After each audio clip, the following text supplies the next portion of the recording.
La chronique bourse, la quotidienne Zone Bourse, Anthony Bondin. Salut tout le monde, bienvenue dans ce point de marché Zone Bourse du lundi 19 mai 2025. Ça s'appelle ce matin Moody's, tu vas avoir de gros problèmes.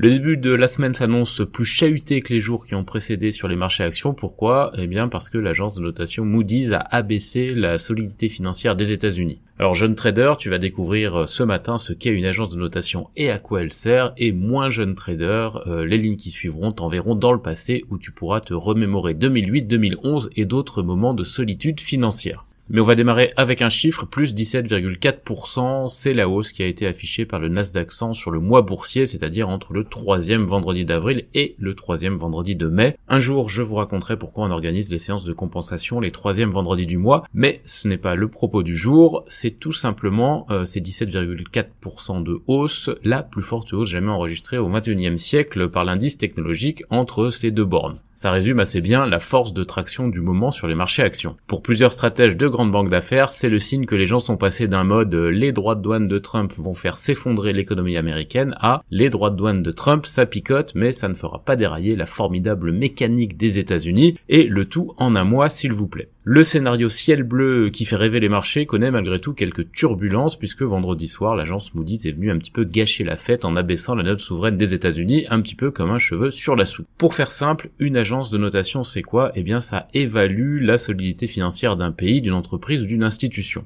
L'agence attribue une note sur une échelle où le summum reste le fameux AAA, le triple A. Ce label signifie qu'en cas de crise, l'entité notée a toutes les chances de tenir le choc. Mais alors, à quoi sert précisément cette notation le reste du temps ? Eh bien, essentiellement à mesurer le risque. Elle influence notamment le coût de l'emprunt. Plus la note est élevée, plus les taux sont bas. Autrement dit, selon le bon vieux principe selon lequel on ne prête qu'aux riches, ceux qui ont en théorie le moins besoin d'argent l'empruntent à moindre coût et les autres payent le prix fort. Vendredi donc, Moody's, qui est avec S&P et Fitch l'une des 3 plus grosses agences de notation du monde, a abaissé d'un cran la notation crédit des États-Unis qui passe d'un triple A au cran immédiatement inférieur. Alors c'était assez inattendu parce que les agences ont tendance à préparer le terrain avant ce genre de mouvement. Moody's argumente en expliquant que la dette publique et les paiements d'intérêt du pays sont nettement plus élevés que ceux observés chez les autres pays jouissant d'une notation comparable. Les principaux reproches, eh bien un endettement croissant, des déficits chroniques et un congrès qui, administration après administration, reste incapable de trouver un terrain d'entente pour redresser la trajectoire budgétaire. Et oui, on est bien aux États-Unis, on n'est pas en France. L'agence pense que le déficit US atteindra près de 9% du PIB d'ici 2035, contre 6,4% actuellement, et que la dette publique va grimper à 134% du PIB, contre 98% en 2024. Les seules charges d'intérêt absorberaient alors près de 30% des recettes fédérales, dans 10 ans donc.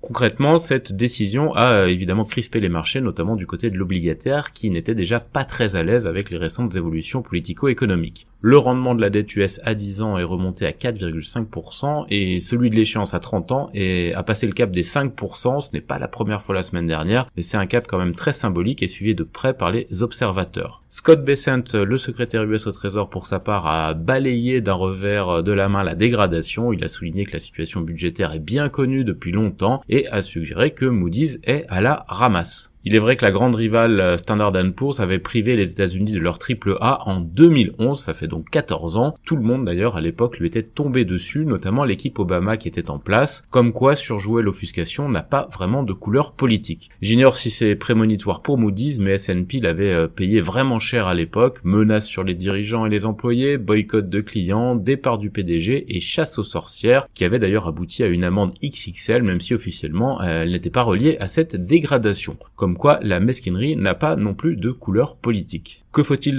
donc retenir au démarrage de cette nouvelle semaine ? Eh bien qu'en dépit des contre-feux visant Moody's, les investisseurs sont un petit peu plus nerveux qu'ils ne l'étaient vendredi. Alors c'est pas la catastrophe, mais on voit quand même les conséquences de la dégradation. La question du budget et de la dette des États-Unis de toute façon n'est jamais très loin de l'actualité, mais elle est à nouveau mise en lumière par l'agence. Ceci dit, le marché a une mémoire de bulot, donc il peut très bien s'alarmer ce matin et oublier demain, on verra bien. Du côté des infos à ne pas rater pour bien démarrer la semaine, il y a plein de rencontres rencontres programmées ou présumées cette semaine. J.D. Vance et Ursula von der Leyen, les dirigeants européens avec Volodymyr Zelensky avec J.D. Vance et Marco Rubio, les Européens avec Donald Trump avec Volodymyr Zelensky, Vladimir Poutine avec Donald Trump. On peut en tirer deux conclusions. Alors la première, c'est que ces gens gagneraient probablement du temps à se voir tous ensemble, et la deuxième, c'est que plus on est de fous, plus il est difficile de s'entendre. En France, le cap des 35 milliards d'euros d'investissements étrangers pourrait être atteint lors du 8e sommet Choose France organisé aujourd'hui. Aux États-Unis, l'ancien président américain Joe Biden est atteint d'un cancer agressif de la prostate, a annoncé sa famille. Le paquet de réduction d'impôts défendu par Donald Trump a franchi l'obstacle d'une commission charnière du Congrès après avoir été bloqué pendant plusieurs jours la semaine dernière à cause de désaccords entre républicains. Sur l'agenda macro, la Chine a ouvert le bal cette nuit en annonçant une hausse de sa production industrielle plus forte que prévu en avril, tandis que les ventes de détail ont progressé mais moins que prévu. Les autres statistiques à suivre cette semaine sont les indicateurs d'activité PMI du mois de mai pour les grandes économies qui seront publiés jeudi. Israël a lancé une nouvelle opération terrestre à Gaza. Du côté de la Roumanie, c'est le candidat centriste qui a finalement remporté la présidentielle contre son adversaire d'extrême droite. Et du côté de l'actu des entreprises, la saison des résultats touche à sa fin. Le rythme ralentit nettement, même si on a quelques noms, notamment Diageo, Palo Alto, Ryanair, Julius Baer ou encore Generali qui sont sur les tablettes. On aura aussi, et ça c'est plus intéressant, plusieurs distributeurs américains comme Home Depot et Target. Ils seront scrutés de près après l'épisode Walmart.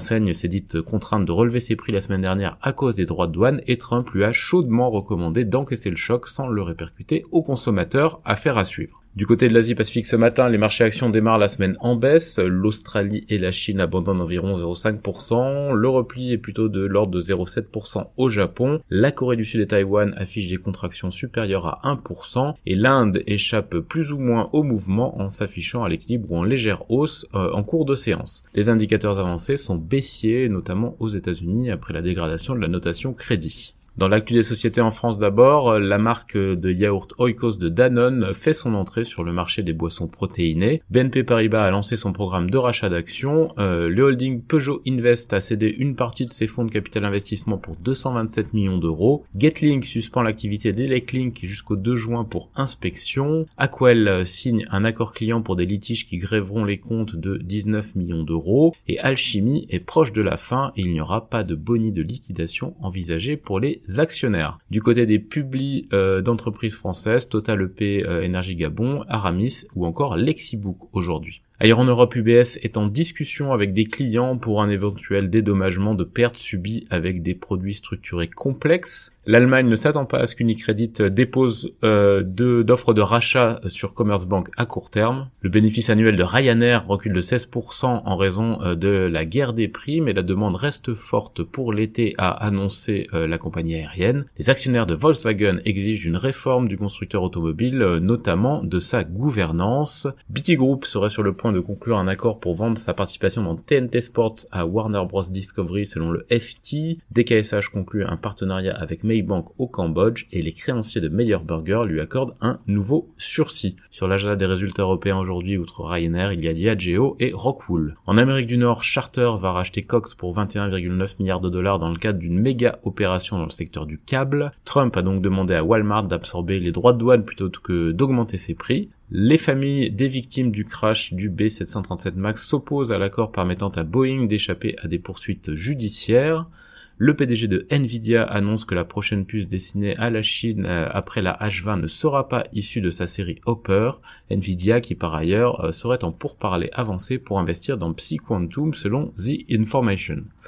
Les États-Unis abandonnent leur poursuite contre Southwest Airlines pour ses retards chroniques. Tesla empêche les actionnaires détenant moins de 3% de ses actions de poursuivre les dirigeants en leur nom. Michael Burry, popularisé par le film The Big Short, double sa participation dans le fabricant de cosmétiques Estée Lauder. RTX remporte un contrat de production de 580 millions de dollars pour la prochaine génération de brouilleurs à bande moyenne. Et l'administration Trump s'inquiète d'un accord visant à intégrer l'IA d'Alibaba dans les iPhones d'Apple, selon le New York Times. Enfin, Capital One va verser 425 millions de dollars pour régler un litige concernant des comptes d'épargne. Ailleurs dans le monde, Nissan envisagerait de fermer certaines de ses usines au Japon et hors du Japon. Vodacom a revu à la hausse ses objectifs à moyen terme et Xiaomi va investir au moins 6,9 milliards de dollars dans la conception de puces selon son fondateur. C'est terminé pour ce premier point de marché de la semaine. Excellente journée à toutes et à tous.